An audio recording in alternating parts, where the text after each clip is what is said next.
Hello and welcome to Sport This Morning. I'm Cecilia Amorbe. It's great to have you join us again. I'm Tayo Salam. Okay, let's get started with the show. Of course, we're starting with the Super Eagles. Well, Kali Keme will not be part of the squad simply because he's injured and replacement has been called up.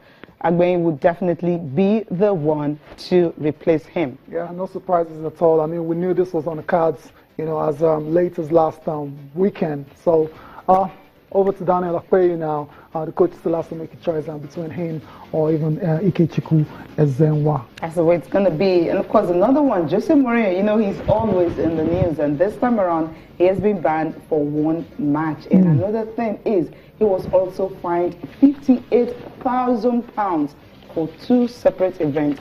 The first one, well, a kind of the row between him and the referee, Clusterman. And of course, the second one, some statements he made. £58,000.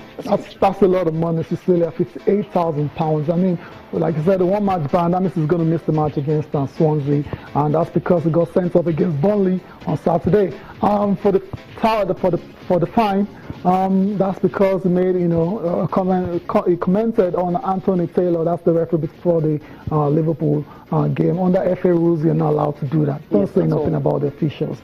Okay, Cecilia, we move on now from football, from Jose Mourinho's and troubles, and we go to tennis, and we arrive at the Paris Masters where they were, impressed. Okay, not really. Djokovic was very impressive, in his second round match, but Andy Murray had to really struggle, to get into the third round at the Paris Masters. But what is important is there were winning starts for both world number one Novak Djokovic and world number two Andy Murray. But Stan Wawrinka was knocked out by a qualifier. What a shocker. Okay, before we go straight into tennis, we just updates coming from the NBA. Surely, spectacular results. Okay, Lakers are back on the winning list. Yeah, I understand the excitement, but come on. Early days yet. So we'll just quickly, go through the NBA results overnight and the OKC found out, Cecilia. That's the thing to watch out for. That's the thing to watch out for because Russell Westbrook scored 35 points. Exactly. Grabbed 6 rebounds, handed out 5 assists. That's huge. Big so he's not a loner anymore. Yeah, big night for Russell Westbrook, like you said. OKC Thunder still unbeaten, in 4 games. And yeah, we'll see how it pans out eventually. Like I said, Russell Westbrook 35 points, 14 of 13 shooting in that particular one. The Portland Trail Blazers lost 115-118 to the Phoenix Suns, and Nigeria's Alfredo Camino just scored 8 points in 23 minutes. The LA Lakers, Cecilia, your team, they beat Atlanta off 123-116 despite 31 points from Dwight Howard. I know you still like Dwight Howard as well. Yeah, definitely. He plays for the Hawks now. But I'm looking at D'Angelo Russell scoring about 23 points for the Lakers. And Lou Williams also, former Atlanta Hawks player, and scoring 16 of his 18 points in the fourth quarter, and that was actually what handed them that win. And for Atlanta Hawks, it's actually their first loss after 3 wins. Exactly, yeah. So that's a massive, massive win for the Lakers. It shows you they've got potential, but I don't think it's going to be enough for them to make it into the playoffs. That's just my call. Also, come on, it just started. Yeah, I know. It's a long way. It's a very long way. But I just think the West is too stacked your weekend for the Lakers. Okay, let's move on now, Cecilia. James Harden continued this very strong start to the season as point guard. Scoring 30 points and 15 assists as the Houston Rockets beat the New York Knicks 118-99. Carmelo Anthony led NY there with 21 points. New York is not working again. I wonder when it's going to start working. Derrick Rose is in town now. Yeah, you got Porzingis, you got Carmelo Anthony. You've got these really decent players, and they can't seem to, string a good run of results together. So they need to wake up really fast. And in the last game we're going to talk about today is the Boston Celtics. They also won by beating the Chicago Bulls. Chicago Bulls, their first loss this season? 107-100. That was... Okay, 7 points difference. Kind of close. Yeah, it is close. Yeah. Well, that's a close result there, but the Celtics are doing really well as well. So, Cecilia, It's getting really exciting. You know, it's a marathon. You know, the games come thick and fast, and this guy is absolutely super fit. You know, to go through, you know, more than 80 games in a season. It's incredible. 84. Huge. Then face out the playoffs and everything. Now, take a look at another thing making the rounds now, talking about baseball. I mean, until last night, I was actually forced to watch it because the balls and everything, the feeling and all that, go to Twitter, Facebook, everywhere. It was all about baseball. It was all about Chicago Cubs and also Cleveland. And what happened to Indiana Cleveland is the fact that, well, LeBron James was not there. Cleveland Cavaliers were not in action last night. So almost all the players had to, you know, watch the finals of the World Baseball Series. But somehow the Cleveland Indians just couldn't make it. They were leading 3-1 in the best-of-7 series. But somehow Chicago Cubs had to come back from that 3-1 deficit to win the title, becoming the first team to do that since the Kansas City Royals in 1995. Now, what's so important about this game was the fact that Cleveland were thinking of getting another title after about 68 years for the first time.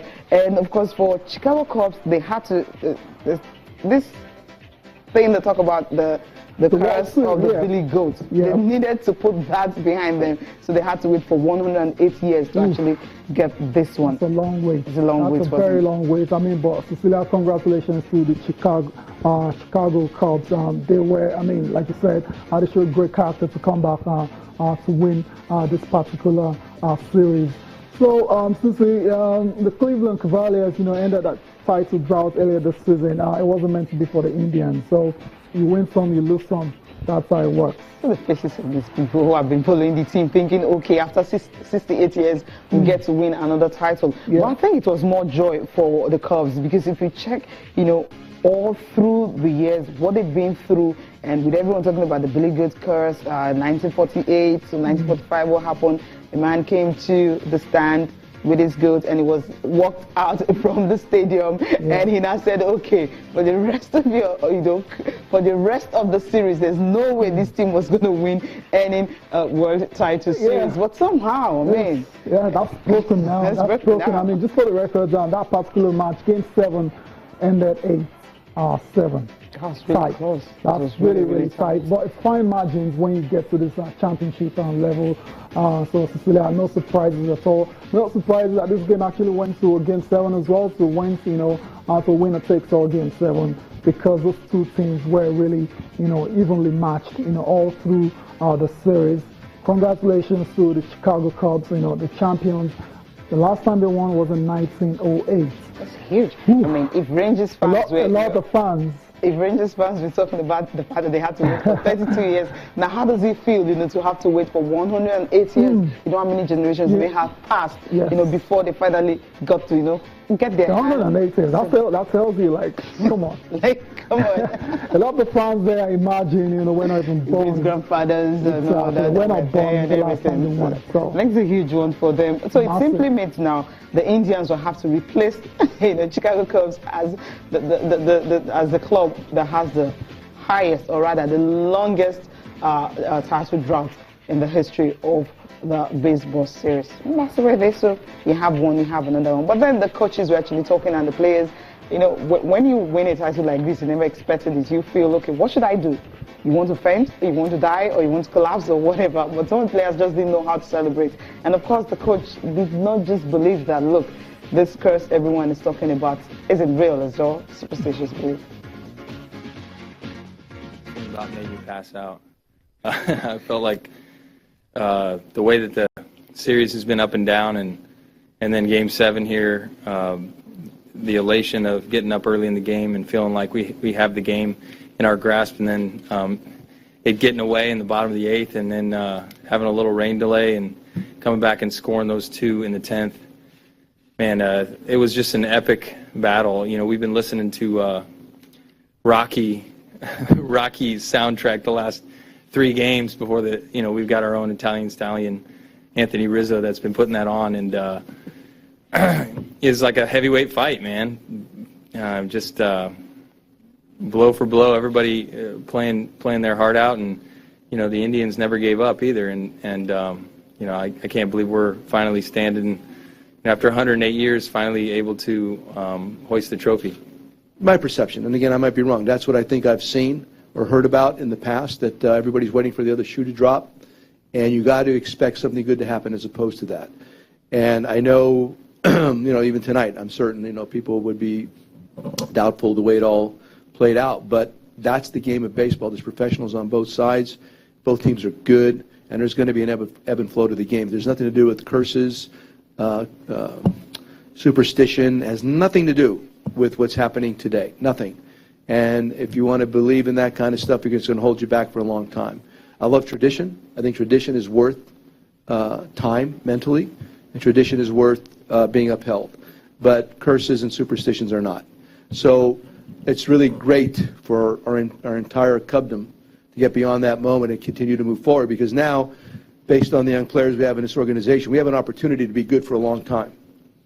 And I talked before the game about being an honor to be in a game like that, but to be associated with those players in that clubhouse, it is an honor. And I just told them that, it's going to hurt. It hurts because we care. But they need to walk with their head held high, because they left nothing on the field. And that's all the things we ever asked them to do. They tried until there was nothing left.